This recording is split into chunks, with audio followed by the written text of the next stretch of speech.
Today, we're continuing the top mistakes that people make on a ketogenic diet. And in fact, when I fixed some of those mistakes, that helped me to drop 24 pounds much more easily compared to when I wasn't aware of them and I wasn't taking action steps towards fixing them. Now, if you haven't watched part 1, make sure you go ahead and do that. I'm going to link it up there. I will also link it in the description box below. And now let's dive into those top 6 ketogenic diet mistakes that people make. Mistake number 1 is not eating enough fat. It's a lot easier to cut carbs in a keto diet than it is to increase fats. And that's because we've been conditioned to fear fats starting in the 1950s.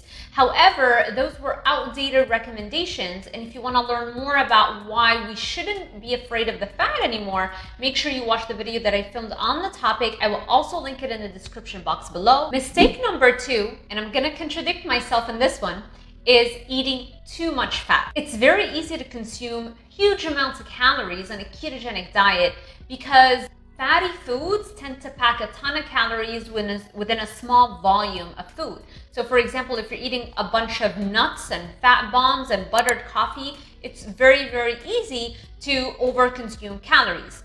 While a ketogenic diet helps us cut down on body fat, you still need to create a calorie deficit for that to happen.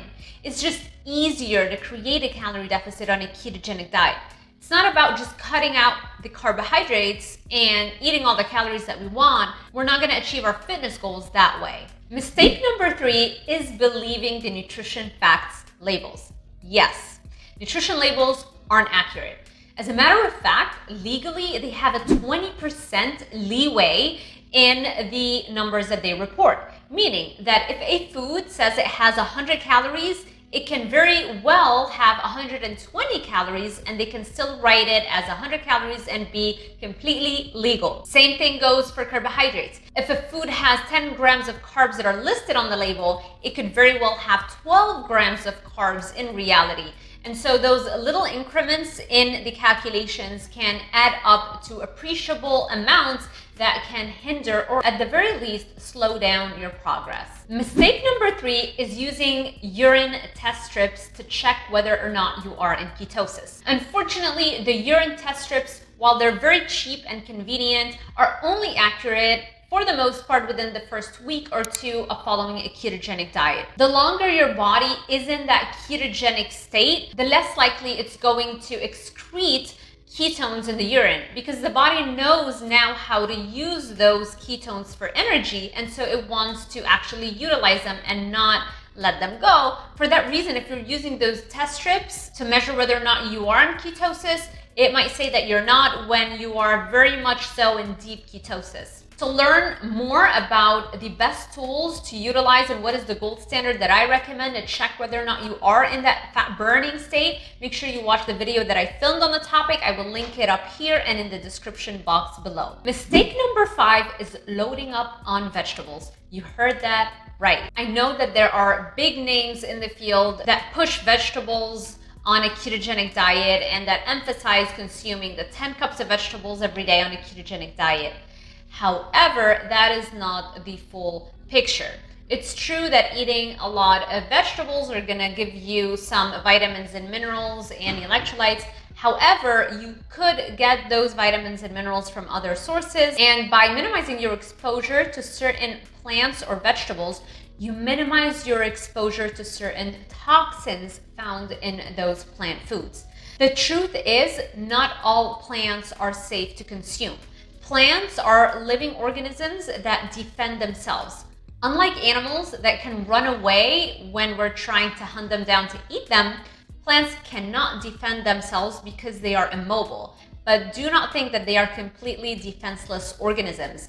As a matter of fact, plants are master chemists. They have evolved to secrete certain chemicals that can affect our health negatively, and in some cases can even be fatal or lethal. Now, those very toxic plants that can kill a human being, we don't consume them, obviously. However, we do consume a lot of plants that have certain toxins in them that might not kill us, but definitely lead to a dramatically reduced quality of life and those toxins affect various different physiological mechanisms in our bodies. While discussing this topic is beyond the scope of this video, make sure you subscribe to my channel, then hit that notification bell icon, because I will be posting more about plant self-defense mechanisms and what are the safe plants to consume and which ones we should be staying away from. And so to make sure that YouTube alerts you once I post those videos, make sure you are subscribed. In a nutshell, it seems that the closer humans get to what we ate ancestrally, which was red meat,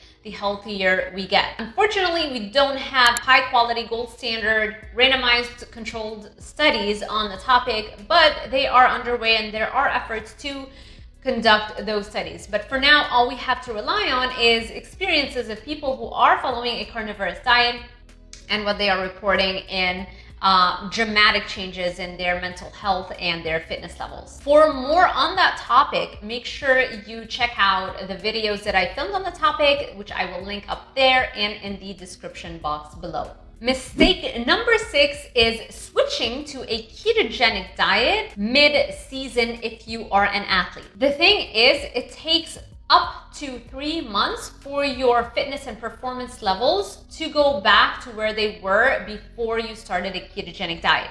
And so it is crucial that you time that transition from a sugar and carbohydrate rich diet to a ketogenic diet in the off season to give your body enough time to make that switch to start utilizing fat as its main energy source. And when you do that, your performance level is going to go back to where it was. And after that, when you're keto adapted and following ketogenic diet, a lot of athletes are reporting even stronger performance in their chosen field. All right, that's it for this video. If you liked it, make sure you give it a thumbs up, subscribe to my channel, hit that notification bell icon so YouTube alerts you the very next time I post a new video. Thank you so much for watching, and I will see you guys in the next one.